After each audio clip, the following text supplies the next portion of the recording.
La independencia del Perú fue un largo proceso que no empieza ni termina el 28 de julio de 1821, aunque evidentemente esa es una fecha central de ese proceso. Como estamos conmemorando el bicentenario de esos acontecimientos, el día de hoy les vamos a contar qué pasó entre septiembre de 1820, que es cuando desembarca la expedición libertadora en nuestro país, hasta el 28 de julio de 1821, cuando se proclama la independencia. Ustedes saben que estamos haciendo varios programas alrededor de este tema y nuestra intención es que ustedes vayan completando información para que puedan tener una visión global, total, de este acontecimiento. Como ustedes ya saben, yo soy Norma Martínez y esto sucedió en el Perú.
La llegada de la expedición libertadora al Perú tuvo importantes antecedentes, entre ellos la invasión napoleónica a España y a raíz de eso el surgimiento de las juntas de gobierno que se establecieron en América.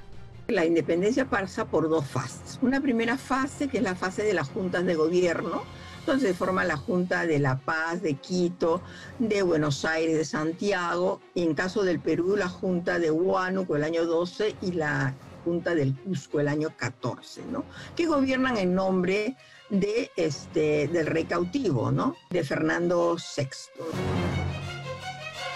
La llegada de la expedición libertadora se da después del fracaso constante que tuvo la Junta de Gobierno de Buenos Aires, que ya era independiente, que trató de independizar el Perú a través del Alto Perú, hoy Bolivia.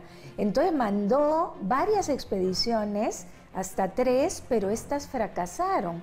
Por eso el plan de San Martín fue muy bueno. Cruzar los Andes, independizar Chile y llegar al Perú por mar. Lo que el Virreinato del Río de la Plata, que tenía las provincias altoperuanas, esas provincias altoperuanas se pierden a causa de la revolución para controlarla desde Buenos Aires. No es que no dejan de ser revolucionarios, sino que los revolucionarios de Buenos Aires pierden la posibilidad de controlar esas regiones que eran muy estratégicas, sobre todo por el tema de Potosí, ¿no? Y de las rutas del comercio altoperuano. Pero al mismo tiempo a los realistas también les cuesta mucho bajar, ¿no? Porque hay una carta muy famosa de uno de los oficiales que justamente dice esto, ¿no? La escarpada geografía hace como que las tropas quedan encausadas y esa escarpada geografía es la que permite también la creación como de republiquetas de guerrillas, ¿no? Que eso también es un problema que tiene Bolívar en su propia guerra, ¿no? Que la geografía le juega en contra. La conformación de la expedición que llegó a Paracas fue muy variada. Se trataba, sobre todo, de soldados argentinos y chilenos. La formación militar es de diferente calibre, digamos, no todos tienen la misma formación y las mismas especialidades dentro de ese ejército y las mismas procedencias territoriales. Hay una parte que viene de lo que queda del ejército de los Andes, que son rioplatenses, podemos decir, algunos porteños, pueden haber algún cordobés, algunos de Mendoza, otros del norte, pero no mucho más. Hay una gran composición chilena. El ejército de San Martín estaba compuesto principalmente por chilenos y mulatos argentinos. Quizás suena raro al día de hoy hablar de población afroargentina, ¿verdad? Pero en ese entonces la mitad de la población argentina estaba compuesta por afroamericanos. Desde que se formó el Ejército Libertador, el Ejército de los Andes en Argentina, ya hay una fuerte presencia de población afrodescendiente en Buenos Aires, en Argentina, cruzan la cordillera, y también en Chile va a haber otro tanto de población afrodescendiente que se vincula al Ejército de San Martín, ¿no? Y no solamente en el Perú, esto es algo en todo el contexto de América Latina, ¿no? Y después lo que va en las cuadras son los marineros, que en eso son la mayoría gente, digamos, de los suburbios, podemos decir, y también ingleses, que son los que aporta Cochrane, ¿no es cierto? Y que, como él decía, la gente de mar es exigente. Cochrane decía, ¿no? La gente de mar hay que cumplirle con la paga porque no es la misma, diríamos, son exigentes en cuanto a los compromisos, claro, para asumir ese riesgo, podríamos decir. El comandante en jefe de la escuadra naval era el británico Lord Thomas Cochrane. Cochrane es un almirante muy entrenado, muy sagaz, por otra parte. Había sido contratado por el gobierno rioplatense en 1817 porque justamente el repliegue revolucionario en Europa hace como una diáspora de los viejos militares liberales, ¿no? Que hacían la guerra, eran aliados o que estaban involucrados en los movimientos europeos de liberación, ¿no?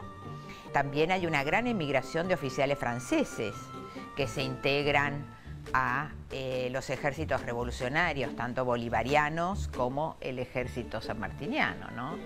Hay irlandeses, O'Brien, y muchos recalan, digamos, primero hacen foco en Estados Unidos, en Baltimore, en esa zona, y de ahí empiezan a bajar, siendo contratados por estos expedicionarios, estos ministros de guerra que necesitaban recursos militares mejor formados que los que habían en América Española.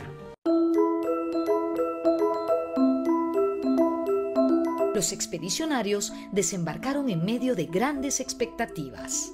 José de San Martín tiene la ilusión que sean muchos más peruanos los que se unan a su proyecto.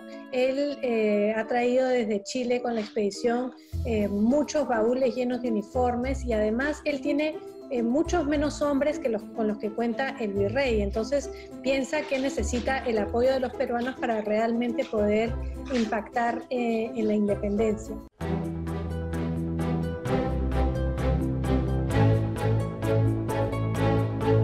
Cuando llegó la expedición, el virrey del Perú era Joaquín de la Pezuela. El virrey Pezuela, que había llegado al gobierno en 1816 y que fue el que perdió Chile, porque Chile se libera durante su gobierno y es el que tiene que enfrentar a la expedición libertadora. Es una cosa muy curiosa porque San Martín llega a Pisco el 8 de septiembre de 1820 y 4 días antes Pezuela había recibido la documentación oficial diciendo que en España había liberalismo, que tenía que jurar la Constitución y que tenía que negociar. O sea que fue como simultáneo, ¿no? La llegada de San Martín y las órdenes de los liberales a Pezuela. El inicio del trienio liberal en España y la llegada de la expedición libertadora al Perú son simultáneos. El trienio liberal fue un gobierno que se estableció entre 1820 y 1823, cuando al rey Fernando VII se le dio un golpe de Estado. Debido a ello, el rey tuvo que restaurar la Constitución de 1812 y se implantó un orden constitucional como forma de gobierno.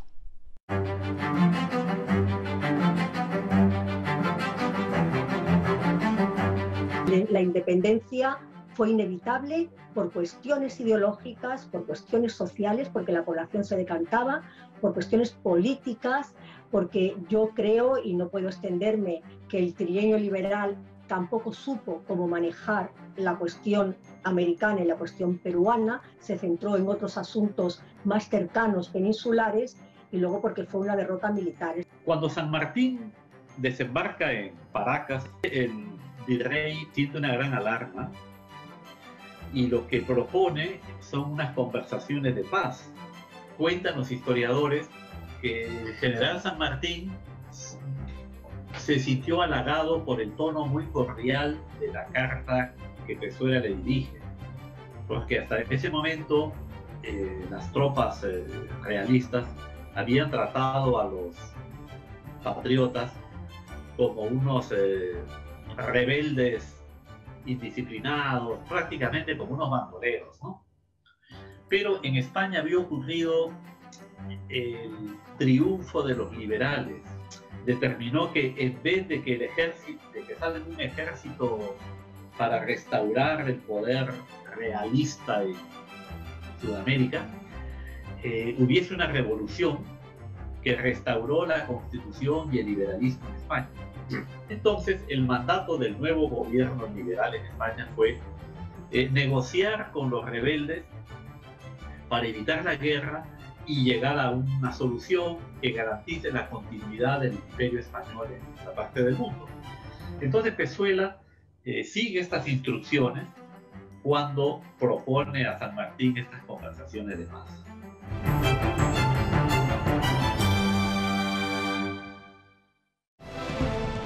No se muevan, porque regresamos de inmediato con las conferencias de Miraflores y el papel que jugó la población esclavizada durante la independencia.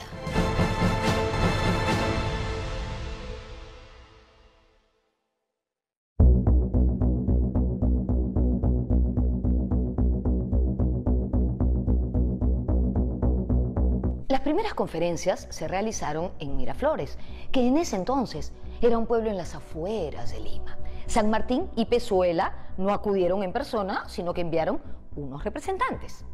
Bueno, uno de los representantes de Pezuela fue nada menos que Hipólito Unanue, que más tarde se convertiría en un prócer de la independencia.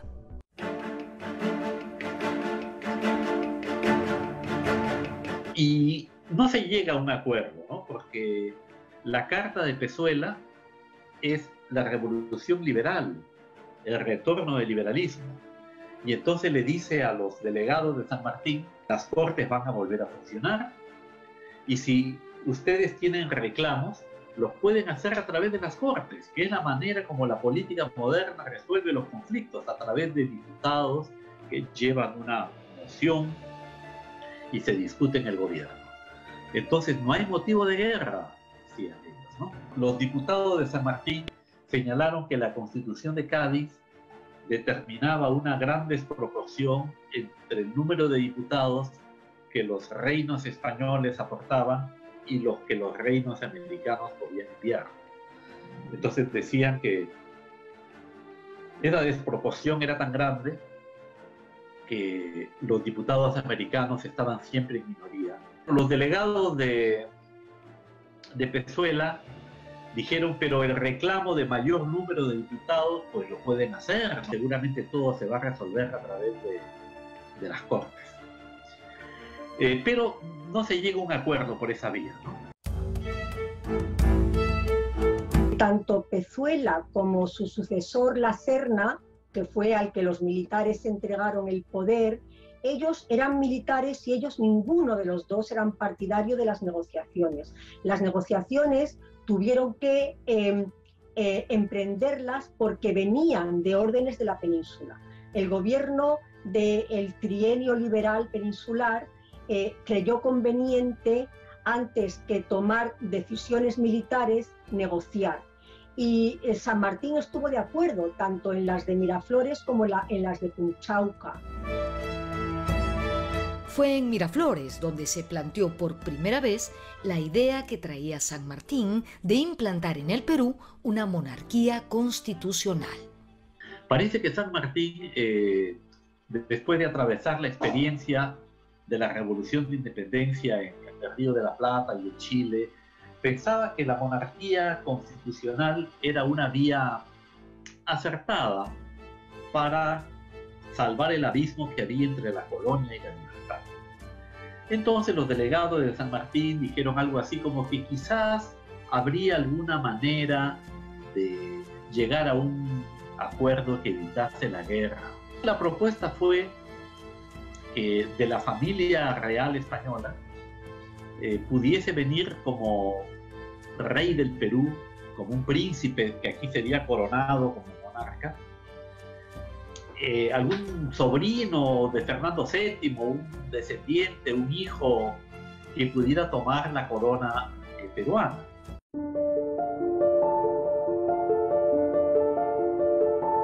De hecho, los oficiales realistas se sorprendieron ante la idea de San Martín. Claro, ante esa propuesta, los delegados de Pezuela vieron cerca un arreglo, ¿no? Se entusiasmaron, digamos, y dijeron, pero mira, mantener una corte es costoso. ¿Para qué los peruanos se van a querer embarcar en mantener una corte en Lima si ya hay una en Madrid?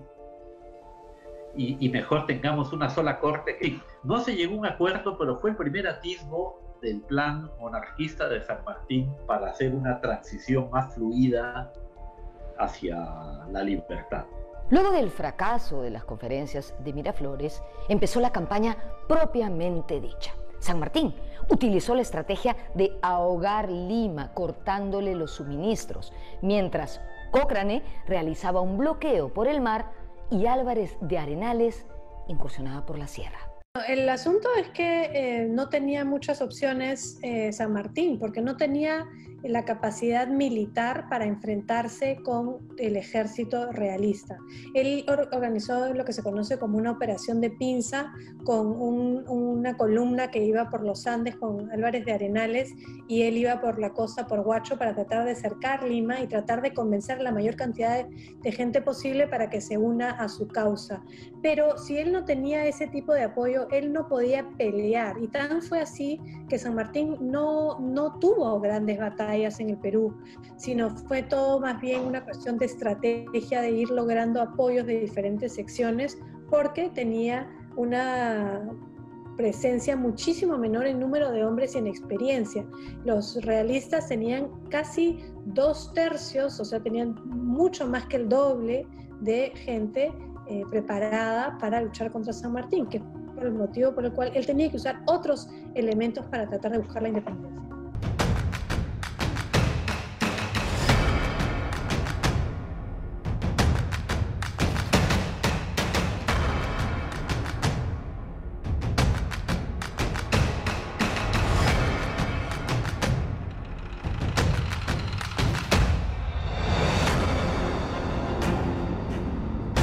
Antes de adentrarse en la sierra, Álvarez de Arenales pasó por Ica.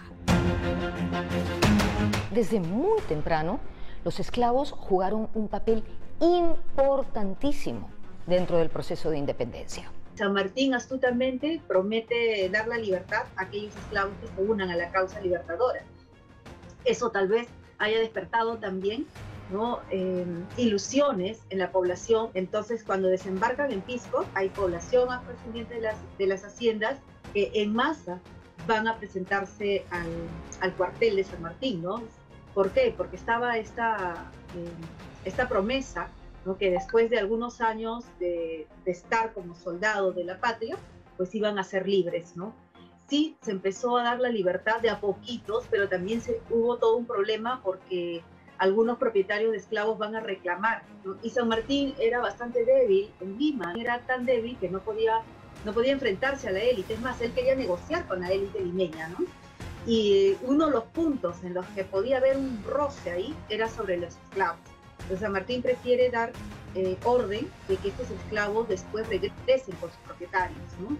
Y luego tenía que cumplir su palabra, entonces lo que hacen es sorteo. Cada ciertos tiempos se sorteaba la libertad de uno de los esclavizados que estaban en el ejército libertador. Y poco después se amplía esto también a otros afrodescendientes que de alguna manera habían participado, ¿no?, apoyando el ejército y la causa libertadora. Por el lado realista, también se ofreció la libertad a los esclavos. Se dijo que luego de 4 años serían libres. Y acá también en el Perú, tanto San Martín como Bolívar vienen con la idea de que hay que reclutar a la población esclava para que forme parte del ejército libertador o patriota. saben que esta política también la está siguiendo el ejército realista. Entonces llega un momento en que tanto ejército realista como patriota se están disputando, ¿no?, el ingreso de esclavos. Lo cierto es que desde mediados del periodo colonial, la población afro formó parte del ejército real, por decisión propia o por la fuerza. Las milicias, ¿no? Mucha población africana y afrodescendiente, tanto libre como esclava, se van a insertar en los ejércitos, en las milicias, porque este espacio militarizado les va a dar ciertos privilegios. Y esto tiene que ver también con las necesidades de la corona. Desde el siglo XVIII necesitó realmente negociar e incluir a los sectores populares, especialmente a los llamados mulatos, pardos, ¿no?, que se van a insertar a través de las milicias. Pero también algunos van a participar al lado de la corona, no porque quieran, sino porque van a ser tomados como objetos y llevados, arrastrados a los ejércitos, ¿no? Los últimos virreyes van a utilizar esa modalidad de requisar esclavos, ¿no?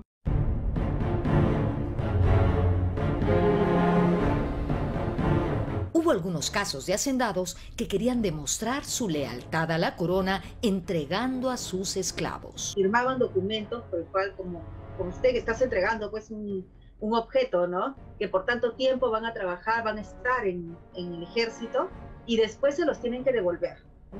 Entonces hay gente que va a dar su respaldo a la corona conscientemente porque les conviene, y hay otros que más bien son llevados, arrastrados, ¿no?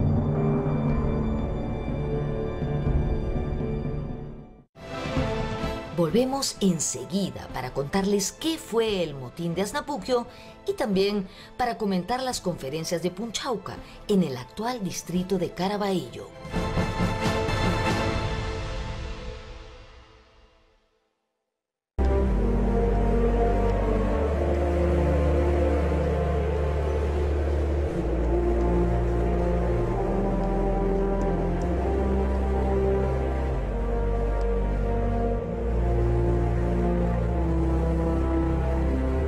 Siguiendo con nuestra cronología, luego de Ica, Álvarez de Arenales se internó en Cerro de Pasco, donde consiguió una gran victoria militar el 6 de diciembre de 1820.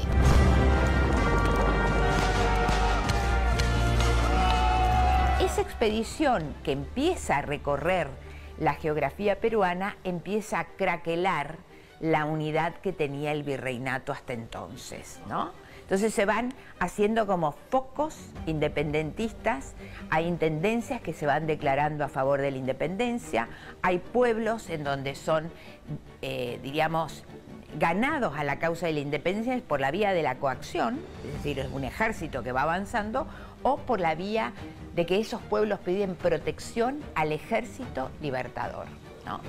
Y esa geografía craquelada es fundamental porque empieza a estimularse la independencia en las regiones de la costa del Pacífico, quedando la sierra y quedando, diríamos, los Andes en un registro más conservador.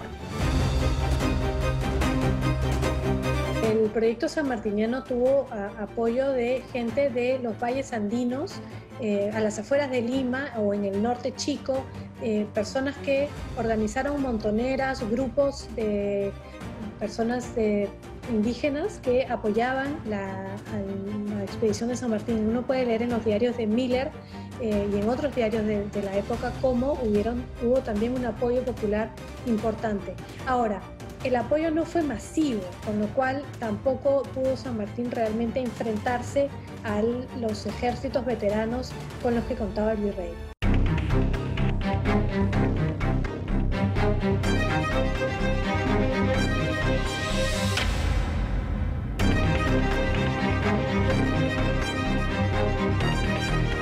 En Pisco, San Martín había establecido de manera provisional los símbolos patrios, la bandera y el escudo. Desde allí lanzó proclamas para que los peruanos se unieran a la causa. Su estrategia, complementaria al cerco de la capital, era no sostener un enfrentamiento militar directo, sino más bien realizar una guerra de ideas, de convencimiento.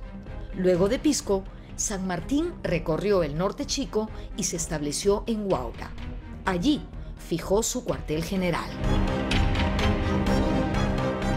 San Martín está bastante informado de lo que es el Perú, aunque nunca lo ha pisado, ¿no?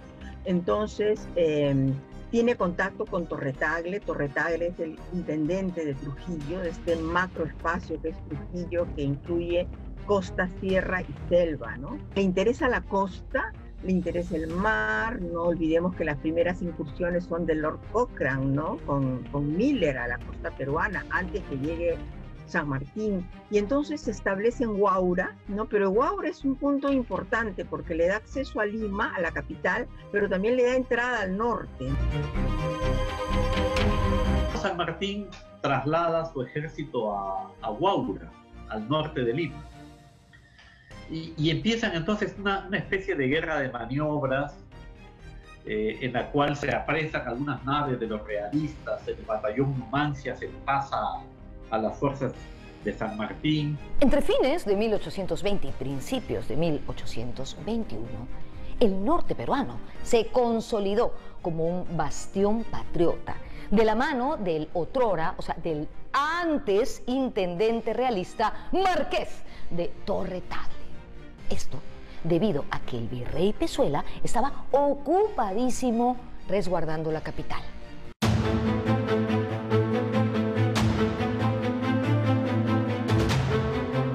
Él trató, sobre todo cuando supo que San Martín llegaba, trató sobre todo de proteger Lima. Ordenó que distintos batallones del ejército se concentraran en Lima, porque lo dice en sus memorias, si se perdía Lima, se perdía el Perú. Fue así que el 29 de enero de 1821, un grupo de altos oficiales en desacuerdo con Pezuela le asestó un golpe de Estado, un pronunciamiento militar conocido como el Motín de Asnapuquio, reemplazándolo por José de la Serna. Las noticias llegaron a la ciudad recién en la tarde. El virrey queda confinado en lo que ahora viene a ser el Museo de Historia del Perú, en la Casa de la Magdalena. Ahí quedó el virrey Pezuela confinado. Esta política de defensa de Lima, en lugar de atacar a San Martín, fue una de las causas del pronunciamiento. Y desde luego la manera en que enfrentó la expedición libertadora de San Martín fue una cuestión central. Le consideran débil, le consideran que ha cometido errores, los errores que llevaron a la pérdida de Chile, a la pérdida de Guayaquil en octubre, a la pérdida a la independencia de Trujillo en diciembre del 20. También para ellos fue una debilidad la manera en la que trató las negociaciones con San Martín en Miraflores. Para los oficiales, lo que hizo Pezuela primero fue no actuar con autoridad, y en segundo lugar permitió a San Martín organizarse y enviar lo que fue la primera expedición de Arenales a la sierra, que fue fundamental para la pérdida de Lima, definitivamente. Se dice que un día antes del motín de Asnapuquio, un grupo de oficiales realistas, entre ellos el mismo La Serna, estuvo a punto de atacar a los patriotas. Para fines del mes de enero, el general Canterac y el general La Serna deciden darle un golpe mortal al ejército patriota, porque San Martín comete el error de trasladar su cuartel general de Huaura a Retes. Si se hubiera producido el ataque, la historia hubiera sido diferente, porque probablemente los realistas, el ejército realista o el ejército real español hubiese ganado. Pero el virrey da una contraorden y no se decide. El 12 de febrero de 1821, San Martín emitió un reglamento provisional que establecía que el Perú estaría dividido en 4 departamentos. Para entonces, Lima seguía en manos de los realistas. Es el primer documento legal para organizar el Perú, para gobernar al Perú independiente. Los 4 departamentos fueron Tarma, que hoy sería Junín, Trujillo, que hoy sería Tumbes, Cajamarca, Piura y La Libertad, Huaylas, que hoy sería Ancash, y el departamento de la costa, que vendría a ser el norte chico de Lima. Luego de asumir el cargo, la Serna recibió a un comisionado de la península, quien lo hizo aplazar sus planes inmediatos.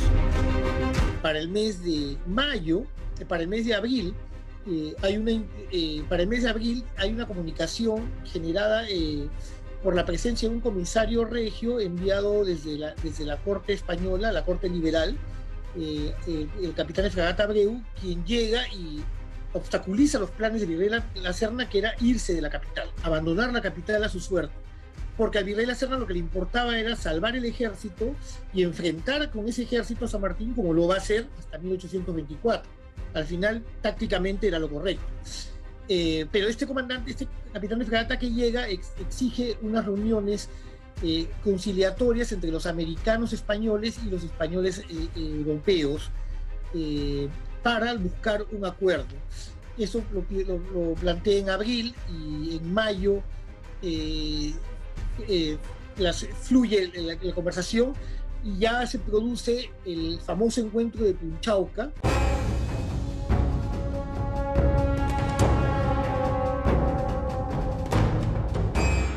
Las conferencias de paz se realizaron en la hacienda de Punchauca, actual distrito de Caraballo. En las conversaciones iniciales asistieron los representantes de ambos bandos. Pero el 2 de junio, La Serna y San Martín conversaron cara a cara personalmente.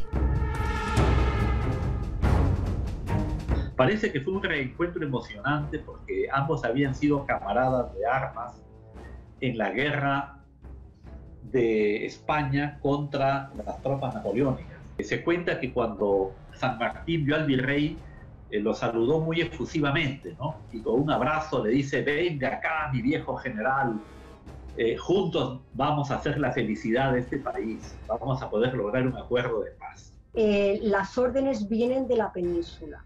Ya el virrey era La Serna y estaba rodeado de la cúpula de oficiales, de los altos oficiales que participaron en el pronunciamiento. Ni La Serna ni los oficiales estaban de acuerdo con negociar.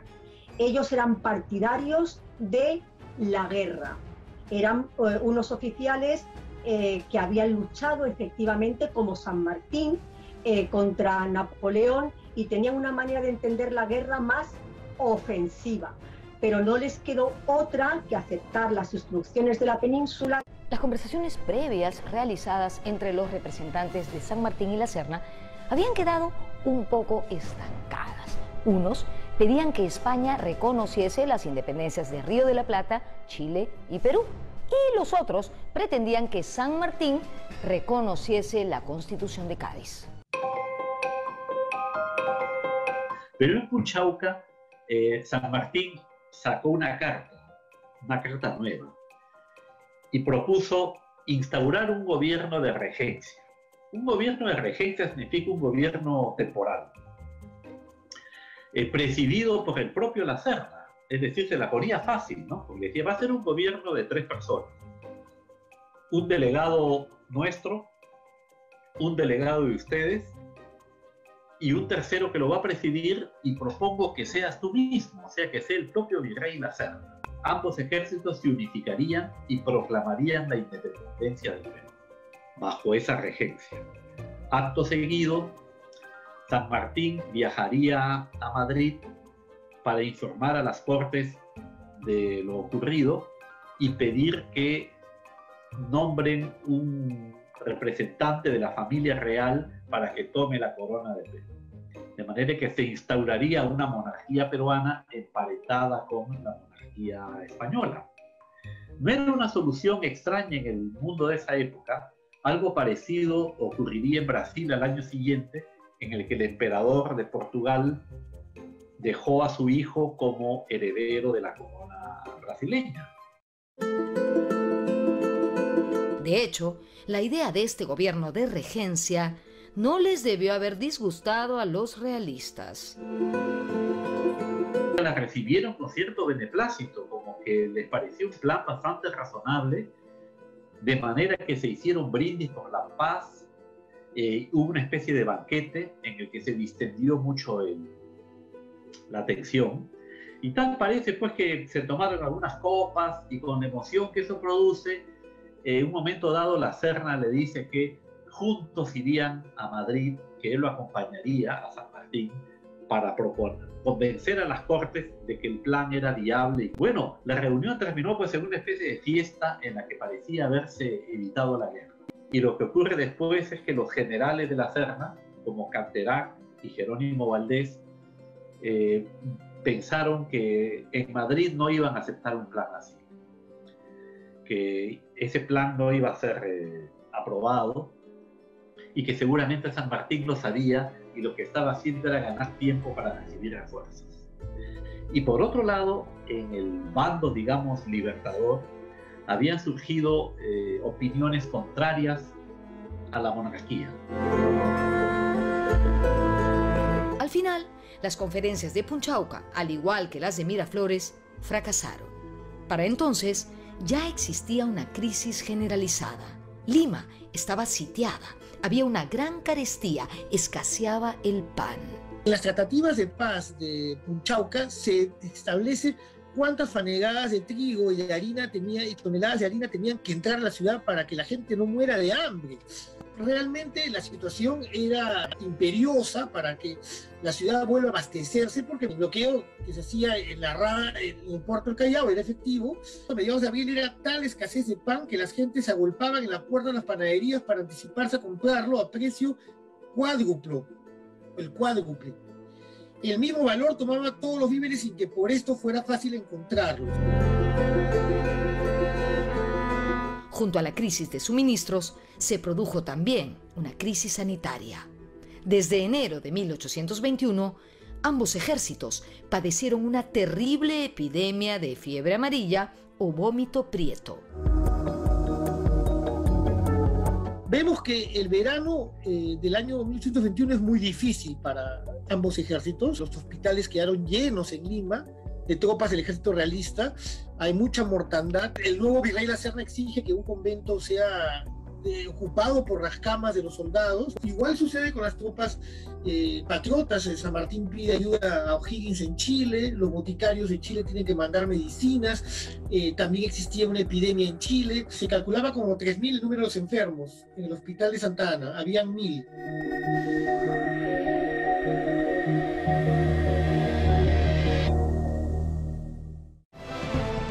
Volvemos con el desenlace de esta historia y con el final del programa.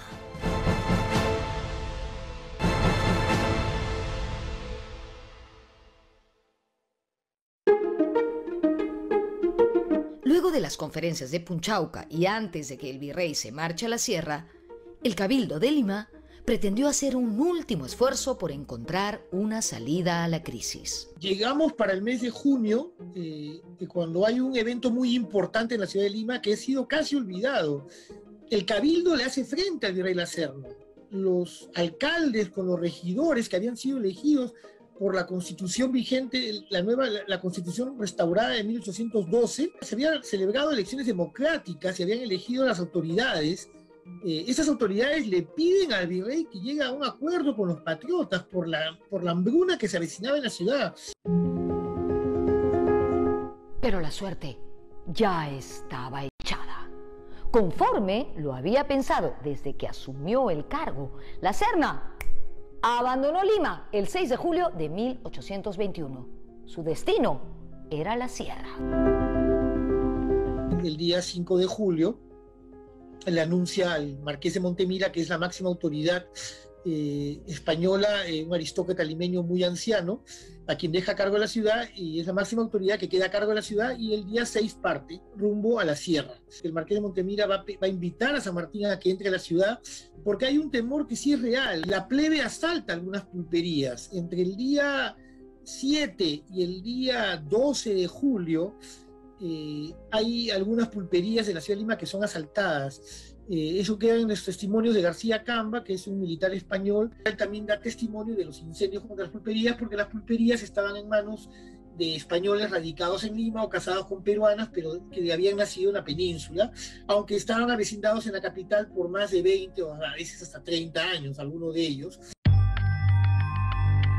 La entrada de los patriotas en Lima va a tener una sensación de sentimientos encontrados. Va a haber un grupo que va a estar muy entusiasmado, ¿no? Pero va a haber otro grupo que va a huir, ¿no?, al Callao, porque no saben en el estilo, ¿no?, en que va a entrar San Martín. A lo mejor van a tomar sus propiedades, entonces ya hay una pequeña duda, ¿no?, de cómo va a ser este nuevo gobierno. Algunos realistas que están en Lima, incluso al interior del virreinato, van a venir para seguir a la Serna en su salida de Lima y su nueva ubicación en el sur andino, en el Cusco, como epicentro del virreinato, ¿no? Entonces, es la manera, digamos, en que se sienten también protegidos porque se están yendo con el ejército de la Serna al sur.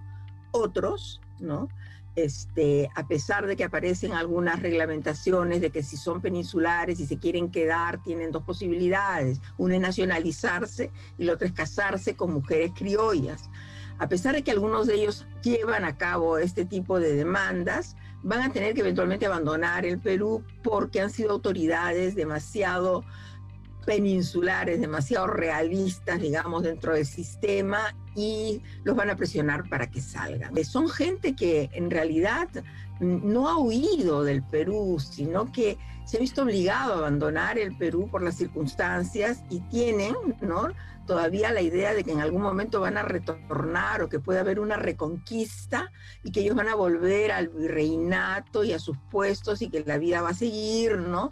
Cosa que poco a poco se van a ir dando cuenta que la cosa no va a ser así, ¿no? Que es un punto sin retorno.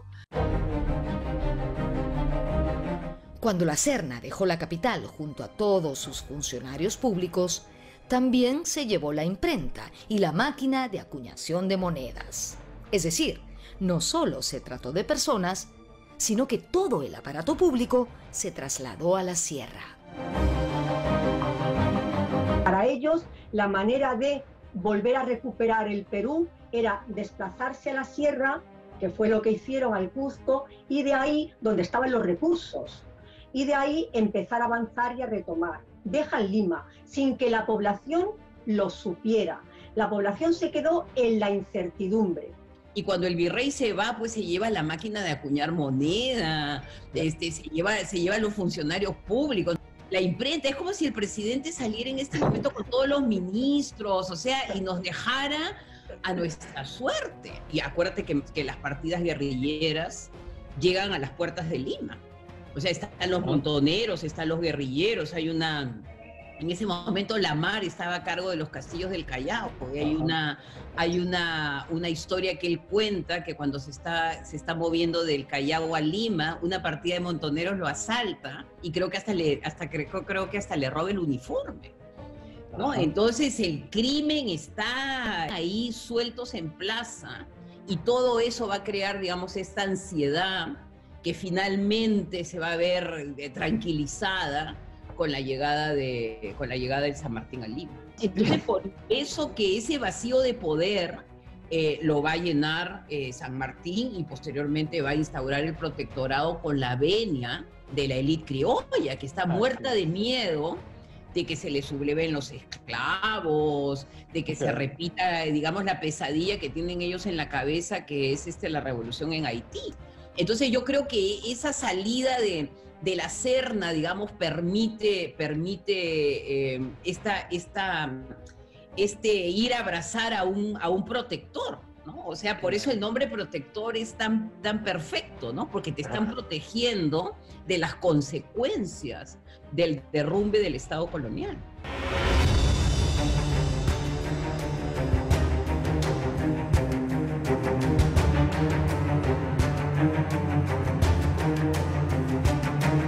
A los pocos días de la partida de la Serna a la sierra, San Martín y su ejército hicieron su ingreso a la capital. San Martín es invitado a entrar a la ciudad, entra de noche, la noche del 10, establece su cuartel en Carmen de la Legua. Sabemos que la ciudad está en una algarabía impresionante. San Martín autoriza que entre la harina por el puerto de Chorrillos. El bergantín San Martín se hunde al costado del Club Regatas, donde está el puerto de los pescadores de San Pedro de Chorrillos. El 15 de julio de 1821, el alcalde de la ciudad, el conde de San Isidro, convocó a un cabildo abierto y se procedió a la firma del Acta de la Independencia. Y luego viene el cabildo abierto, donde se reúnen los títulos de Castilla. Ojo, la sociedad era estamental. Hay que recordar que la sociedad hispana se regía por estamentos sociales, y los que ocupaban el primer lugar eran los títulos de Castilla, la nobleza peruana, que va a ser la primera en ratificar la decisión de la independencia y va a firmar la primera página del Acta de Independencia. El historiador canadiense Timothy Anna nos dice que muchas de las firmas fueron a presión, porque eran de realistas que en realidad se sintieron forzados a firmar el acta, y luego muchos de ellos salieron del Perú, abandonaron el Perú porque no les convencía el sistema del protectorado. El 28 de julio de 1821, San Martín proclamó la independencia del Perú en la Plaza de Armas de Lima. Y el 3 de agosto se inició el protectorado. Él se declaró a sí mismo protector de la independencia del Perú. Al final, su gobierno fracasó porque no pudo cumplir con dos objetivos fundamentales. Primero, implantar la monarquía constitucional. Y segundo, y lo más importante, lograr que el Perú fuese independiente de cabo a rabo. Lo que a mí me parece fundamental para entender la independencia del Perú es que la independencia del Perú se consiguió a través de una guerra, porque en España ni los gobiernos liberales, ni el primer liberalismo de las Cortes de Cádiz, ni el segundo liberalismo, y mucho menos el tiempo de absolutismo del 14 al 20 y del 23 a un poco más adelante, no estuvieron dispuestos a reconocer la independencia. La independencia va a ser un punto sin retorno, con, digamos, una serie de puntos de alza y de baja hasta la batalla de Ayacucho, ¿no? El 9 de diciembre del 24, pero ya va a ser digamos, un hecho irreversible, ¿no? A partir de 1821, ¿no? Como dijimos al inicio, si bien tenemos claro que la independencia fue un largo proceso, no podemos negarle importancia a la etapa sanmartiniana del mismo. Luego habría que consolidar lo logrado y más tarde armar la república, construirla. Y en ese proceso como que todavía estamos, ¿no? ¿Qué piensan ustedes? Nos vemos en la próxima.